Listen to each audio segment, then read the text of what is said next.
दोस्तों, अब जानते हैं कौटिल्य अर्थशास्त्र का पहला प्रकरण विद्या विषयक विचार। शुरू करते हैं।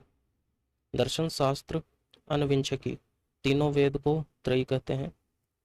दर्शन शास्त्र को अनविंशकी, संपत्ति शास्त्र को वार्ता तथा राजनीति शास्त्र को दंड नीति कहते हैं। यह चार विद्याएं हैं।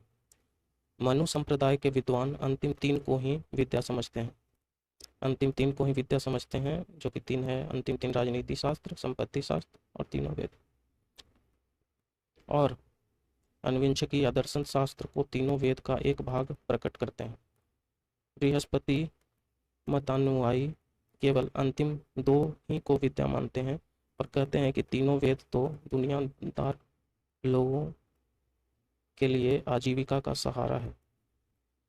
शुक्राचार्य के पक्षपातियों के लिए तो राजनीति शास्त्र दंड नीति की एकमात्र विद्या है। शेष संपूर्ण विद्याओं का आरंभ तथा विकास उसी के साथ बंधा हुआ है। कौटिल्य के विचार में ऊपरी लिखित चारों ही विद्याएं हैं, क्योंकि विद्या वही है जिससे धर्म तथा अर्थ की सिद्धि हो।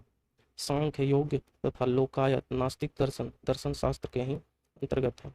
तीनों वेदों से धर्म तथा अधर्म का, संपत्ति शास्त्र से अर्थ तथा अनर्थ का तथा राजनीति शास्त्र से शासन तथा कुशासन का ज्ञान प्राप्त होता है।